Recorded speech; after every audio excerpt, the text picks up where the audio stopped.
The stories you're about to see are real.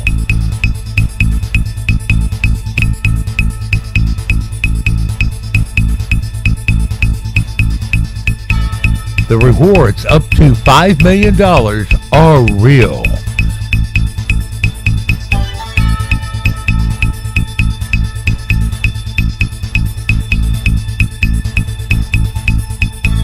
This is Augusta Crime Stoppers, where you stay anonymous. The criminals don't. The Augusta Chronicle reports the Richmond County Sheriff's Office is searching for a suspect who allegedly beat a man Monday morning in the Division of Family and Children's Services lobby. There's no description of the assault and battery suspect other than that he is a male. Richmond County Sheriff's deputies were called to the 520 Fenwick Street location of Department of Family and Children's Services at about 8:31 a.m. There they found a male with a large lump on his forehead and deep lacerations on his left ear. If you know anything about this assault and battery, please call the police. Crime Stoppers at 800-222-TIPS or text your tips to 803-441-8744, where you remain anonymous and get paid. On Monday, January 5th, Richmond County Sheriff's deputies were called to an armed robbery of the BP on Gordon Highway. Richmond County Dispatch confirmed no one was injured in the incident, but the subject is still at large. If you know who or where the suspect that robbed the Gordon Highway BP may be, please call the Richmond County Sheriff's Office. Crime Stoppers at 800-222-TIPS or text your tips to 803-441-8744, where you remain anonymous and get paid.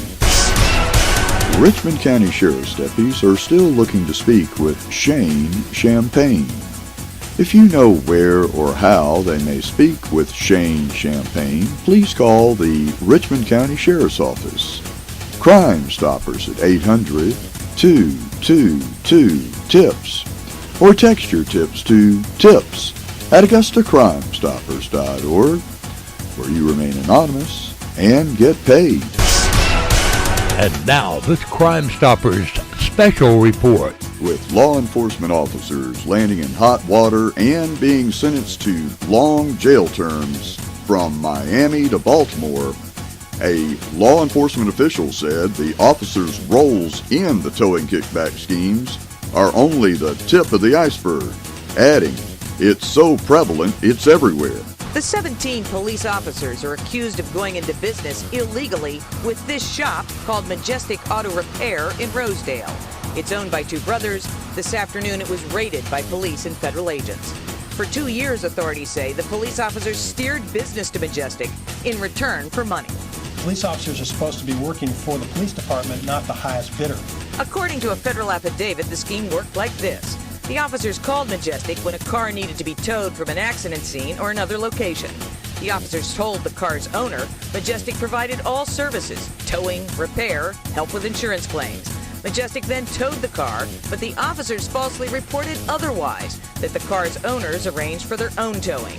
Finally, the officers would meet with Majestic's owners to get paid by check or in cash. The affidavit quotes one officer telling one of the shop's owners that he told a vehicle owner, "I would not let anything bad happen, I'm a policeman," but then added what he really meant was, "I'm here to earn some $300. The affidavit alleges that the officers received approximately $300 for each vehicle that they referred. It alleges that one officer received in excess of $14,400 over a 2-year period. The officers were arrested after being told to report to the City Police Academy today for what they thought was an equipment issue.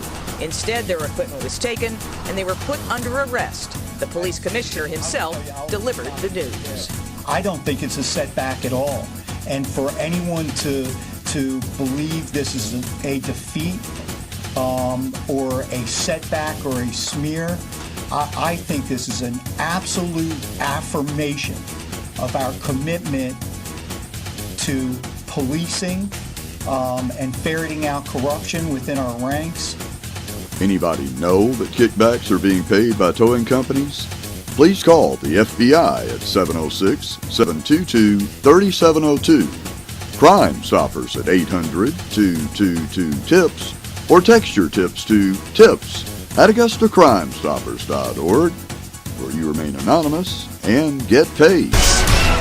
Yet another reason why some people may not be wild about Christmas. On December 24th, 2014, at approximately 12:45 a.m., a 34-year-old female was shot and robbed in the area of Sullivan Road and Edison Drive in College Park. She was with a male known only as Cash, whom she had recently met on a dating website, Badoo.com. Shortly after meeting the male in person for the first time, the male produced a handgun and instructed her to pull over and give him all her belongings.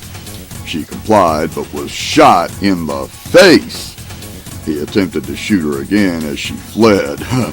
Cash fled with her 1999 black Jeep Cherokee, Rhode Island tag 325569.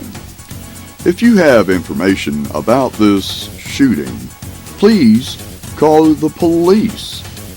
Crime Stoppers at 800-222-TIPS, or text your tips to 803-441-8744, where you remain anonymous and unshot. Let me take a selfie. Because most of the thefts and violence that happen to women come from dates they met on dating sites or boyfriends they just started dating.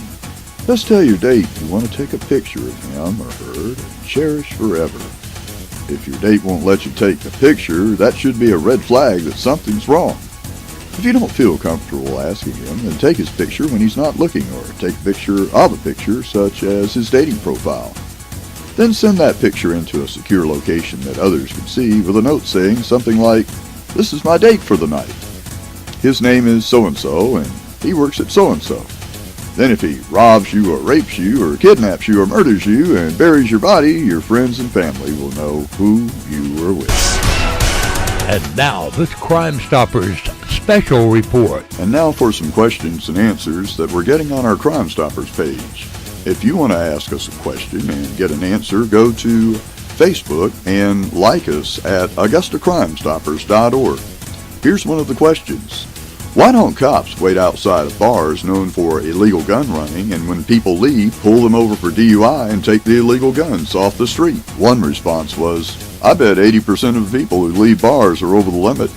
Cops would make millions for the government in fines and get people off the roads and reduce drunks in traffic." One poster replied with, "It's called entrapment. It's illegal." Another poster replied with, "Contrary to that post, it's not entrapment. In order for it to be entrapment, the officer would have to put undue pressure on you to do something you would not normally do. Sitting near a bar is completely passive, so there is no entrapment." Another poster from another part of the country said, "They do it here all the time. It's not entrapment. They aren't offering you a beer while you drive. So what do you think?" Go to our AugustaCrimeStoppers.org Facebook page and let us know. We want to get feedback from you. You're the real Crime Stoppers. Remember, share the Crime Stoppers 800-222-TIPS tips line so you can stop crime before crime stops you and get paid. And now, this Crime Stoppers special report. The New York Post reports, arrest plummet following execution of 2 cops. It's not a slowdown, it's a virtual work stoppage. New York Police Department traffic tickets and summonses for minor offenses have dropped off by a staggering 94% following the execution of 2 cops, as officers feel betrayed by the mayor and fear for their safety. The dramatic drop comes as Police Commissioner Bill Bratton and Mayor Bill de Blasio, also known as Big Bird, plan to hold an emergency summit on Tuesday with the heads of the 5 police unions to try to close the widening rift between cops and the administration. These unprecedented meetings are being held at the new police academy in Queens at 2 p.m. Angry union leaders have ordered drastic measures for their members since the December 20th assassinations of 2 New York Police Department cops in a patrol car while they were eating lunch, including that 2 units respond to every call. It has helped contribute to a nosedive in low-level policing, with overall arrests down 66% for the week starting December 22nd compared with the same period in 2013. Citations for traffic violations fell by 94% from 10,069 to 587 during that time frame. Summonses for low-level offenses like public drinking and urination also plunged 94% from 4,831 to 300. Even parking violations are way down, dropping by 92% from 14,699 to 1,241. Drug arrests by cops assigned to the New York Police Department's Organized Crime Bureau, which are part of the overall number, dropped by 84% from 382 to 63. The Post obtained the numbers hours after revealing that cops were turning a blind eye to some minor offenses and making arrests only when they have to, since the execution-style shootings of officers Rafael Ramos and Wenjin Liu. Crime Reports and Rewards just wanted to mention, we hope this doesn't backfire if the criminal element realizes that whenever a couple of cops get killed, the cops are going to do a slowdown, or they're not going to enforce a whole bunch of laws, and they're going to turn a blind eye to their activities. Organized crime, which we see they're not arresting organized crime figures anymore here much, not nearly as much as they were, that organized crime may put some fruitcake idiot up to killing a couple of cops when they have a huge crime spree they want to launch. So we sure hope that New York returns back to normal. Let's remember, it is the financial capital of the United States and really the world. So unfortunately, what happens in New York affects the entire world, no matter how we look at it. If you know of any kind of crime here in this area that is violent in nature and hurts anybody, with a victim and a complainant, please call your police or Crime Stoppers at 800-222-TIPS, or text your tips to 803-441-8744, where you remain anonymous and stop crime. And now, with Crime Stoppers special report. What if I told you that every keystroke, every password, everything on your computer is butt naked in cyberspace? What if I told you that even if you're the biggest TV station or newspaper in the region, that every single secret you have is being looked at, and in most cases, laughed at by someone who you may not know? How did this happen, you ask? Go to our Augusta Facebook page, search for AugustaCrimeStoppers.org, and find out. So recently we heard a little bit about some of the low-end corporate spying that's often billed as being sort of like the hottest, most important stuff. So the Finfisher, the hacking team, the VuPen, and sort of in that order it becomes more sophisticated and more tied in with the National Security Agency. There's some Freedom of Information Act requests that have gone out that actually show VuPen being an NSA contractor writing exploits, that there are some ties there. This sort of covers the sort of the whole gamut, I believe, which is that you can buy these like little pieces of forensics hardware, and just as a sort of fun thing, I bought some of those, and then I looked at how they worked, and I noticed that this mouse jiggler, you plug it in, and the idea is that it like keeps your screen awake. So have any of you seen that at all? It's this piece of forensics hardware so your screensaver doesn't activate. So I showed it to one of the systemd developers, and now when you plug those into a Linux box that runs systemd, they automatically lock the screen when it sees the USB ID. So when people talk about free software, free as in freedom, that's part of what they're talking about. But I want to talk a little bit about how it's not necessarily the case that because they're not the most fantastic, they're not the most sophisticated, that therefore we shouldn't worry about it. This is Rafal. I met him when I was in Oslo, in Norway, for the Oslo Freedom Forum. And basically, he asked me to look at his computer because he said, something seems to be wrong with it. I think that there's something, slowing it down. And I said, well, I'm not going to find anything. I don't have any tools. We're just going to sit at the computer. And I looked, and it has to be the lamest backdoor I've ever found. It was basically a very small program that would just run in a loop and take screenshots. And it failed to upload some of the screenshots, and so there were 8 gigabytes of screenshots in his home directory. And I said, I'm sorry to break it to you, but I think that you've been owned. And by complete idiots. And he was really he felt really violated. And then he told me what he does, which is he's an investigative journalist who works with top secret documents all the time with extreme operational security to protect his sources. But when it came to computing, J-School failed him. And as a result, he was compromised pretty badly. He was not using a specialized operating system like Tails, which if you're a journalist and you're not using Tails, you should probably be using Tails unless you really know what you're doing. Apple did a pretty good job at revoking this application, and it was, in theory it stopped. There are lots of samples from the same group, and this group that did this is tied to a whole bunch of other attacks across the world, actually, which is why it's connected up there with Operation Hangover. The scary thing, though, is that this summer, after we'd met, he was actually arrested relating to some of these things. And now, as I understand it, he's out, but when you mess with a military dictatorship, it messes with you back. So even though that's one of the lamest backdoors, his life is under threat.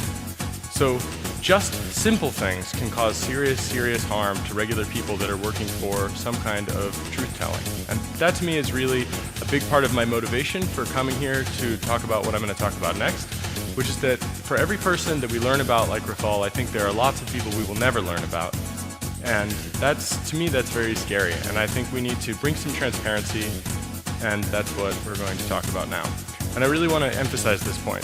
Even though they're not technically impressive, they are actually still harmful. And that is really a key point to drive home.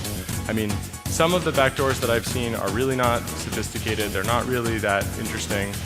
And in some cases, they're common off-the-shelf purchases between businesses. So it's like business-to-business exploitation, software development. I feel like that's really kind of sad, and I also think we can change this. We can turn this around by exposing it. So, what's it all about, though? Fundamentally, it's about control, baby. And that is what we're going to get into. It's not just about control of machines. What happened with Rafal is about control of people. And fundamentally, when we talk about things like internet freedom, and we talk about tactical surveillance and strategic surveillance, we're talking about control of people through the machinery that they use.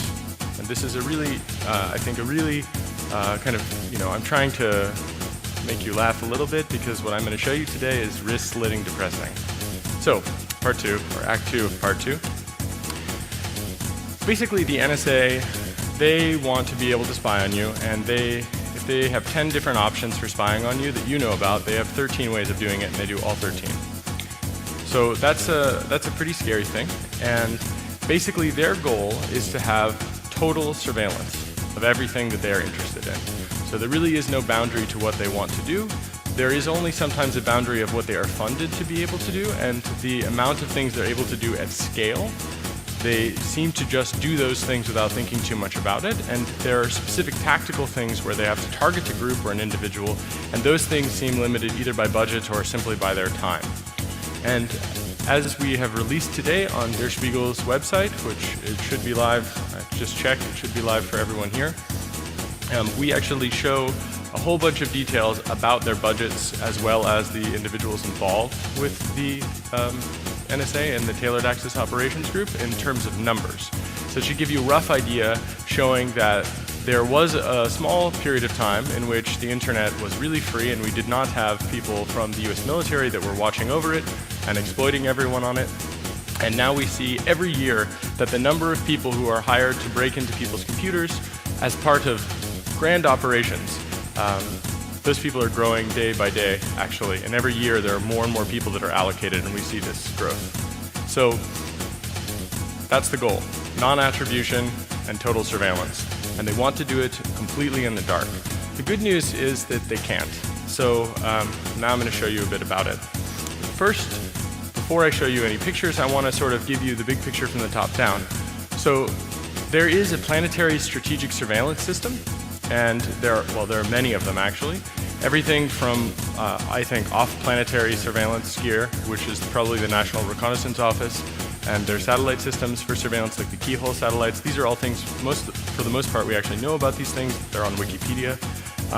But I want to talk a little bit more about the internet side of things because I think that's really fascinating.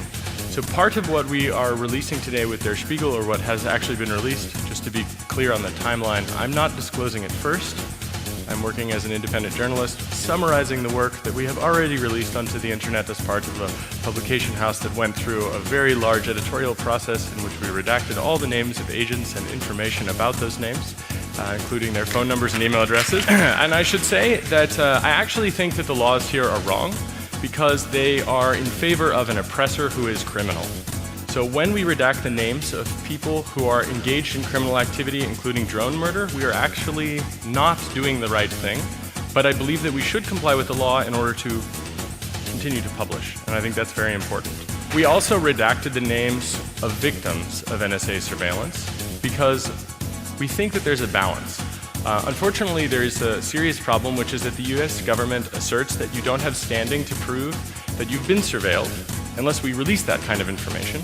But we don't want to release that kind of information in case it could be a legitimate target, and I'm really uncomfortable with that term, but let's say that there is a legitimate target, the most legitimate target, and we didn't want to make that decision. But we did also want to make sure that we didn't harm someone, but we also wanted to show concrete examples. So if you look at the Spiegel stuff online, we redacted the names even of those who were victimized by the NSA's oppressive tactics, which I think actually goes further than is necessary, but I believe that it strikes the right balance to ensure continued publication and also to make sure that people are not harmed and that legitimate good things, however rare they may be, they are also not harmed. So if you've been targeted by the NSA and you would have found out today if we had taken a different decision, I'm really sorry. But this is the thing I think that keeps us alive. So this is the choice that I think is the right choice, and I think it's also the safest choice for everyone. So that said, basically the NSA has a giant dragnet surveillance system that they call Turmoil. Turmoil is a passive interception system. The passive interception system essentially spans the whole planet. Who here has heard about the Merkel phone incident? Some of you heard about Chancellor Merkel? So we revealed that in Der Spiegel, and what we found was that they tasked her for surveillance. I'll talk a little bit about that later. But basically the way that this works is that they have this huge passive set of sensors, and any data that flows past it, they actually look at it. So there was a time in the past where surveillance meant looking at anything at all. And now the NSA tries to basically twist the words of every person who speaks whatever language they're speaking in. And they try to say that it's only surveillance if, after they collect it and record it to a database and analyze it with machines, only if I think an NSA agent basically looks at it personally and then clicks, I have looked at this, do they call it surveillance. Fundamentally, I really object to that because if I ran a Turmoil collection system, that is passive signals intelligence systems collecting data from the whole planet, everywhere they possibly can, I would go to prison for the rest of my life. That's the balance, right? Jefferson talks about this. He says, you know, that which the government is allowed to do, but you are not, this is a tyranny. There are some exceptions to that, but the CFAA in the United States, the Computer Fraud and Abuse Act, you know, it's so draconian for regular people, and the NSA gets to do something like intercepting 7 billion people all day long with no problems. And the rest of us are not even allowed to experiment for improving the security of our own lives without being put in prison or under threat of serious indictment. And that, I think, is a really important point. So the Turmoil system is a surveillance system, and it is a dragnet surveillance system that is a general warrant dragnet surveillance if there ever was one. And now we shot the British over this when we started our revolution. We called them general writs of assistance. These were generalized warrants which we considered to be a tyranny. And Turmoil is the digital version of a general writ of assistance system. And the general writ of assistance itself is not clear if it even exists, because it's not clear to me that a judge would understand anything that I just said. Okay, so now we're going to get scary. So that's just the passive stuff. There exists another system, it's called Turbine, and we revealed about this system in the Spiegel publications today as well. So if Turmoil is deep packet inspection, then Turbine is deep packet injection. And it is the system that, combined together with a thing, with Turmoil and Turbine, you can create a platform which they have consolidated, which they call Qfire.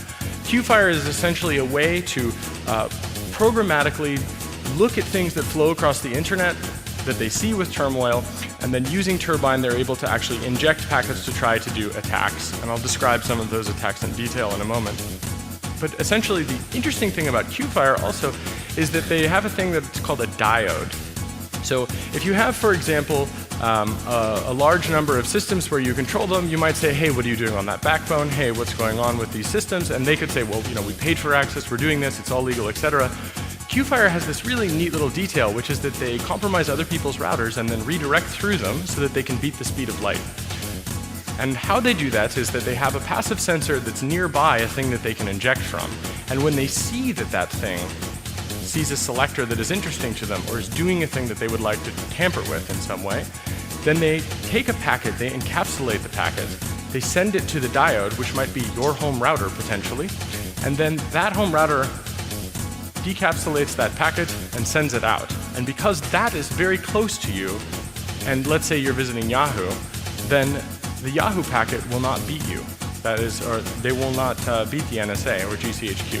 So it's a race condition. And so they basically are able to control this whole system and then localize attacks in that process. So that's a pretty scary stuff, actually. And while it is a digital thing, I think it's important to understand that this is what Jefferson talked about when he talked about tyranny. This is turnkey tyranny, and it's not that it's coming, it's actually here.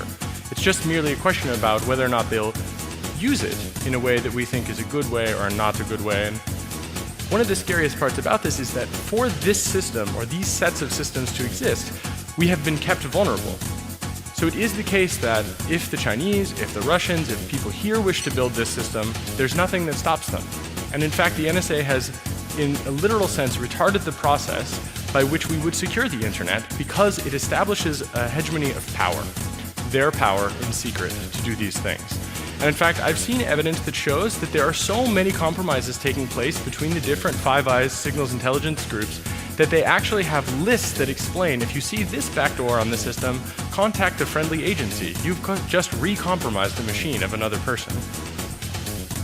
So when we talk about this, we have to consider that this is designed for at-scale exploitation.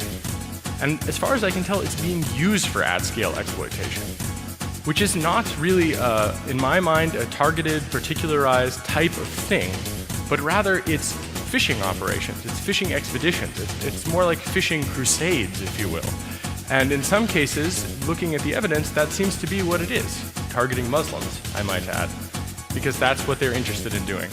So that said, that's the internet, and we get all the way down to the bottom, and we get to the close access operations and off-net. Off-net and close access operations are pretty scary things, but basically this is what we would call a black bag job. That's where these guys, they break into your house, they put something in your computer, and they take other things out of your computer. Here's an example, first top secret document of the talk so far. This is a close access operations box. It is basically car metasploit for the NSA, which is an interesting thing, but basically they say the attack is undetectable, and it's sadly a laptop running free software. It is injecting packets, and they say that they can do this from as far away as 8 miles. Augusta Crime Stoppers is brought to you by WBEK Channel 16 and Augusta Crime Stoppers. You too could be a crime stopper. If you have any information on any crime, call our tip line at 1-800-222-TIPS. Augusta Crime Stoppers is a production of Michaels Media. Augusta Crime Stoppers, where you stay anonymous. The criminals don't.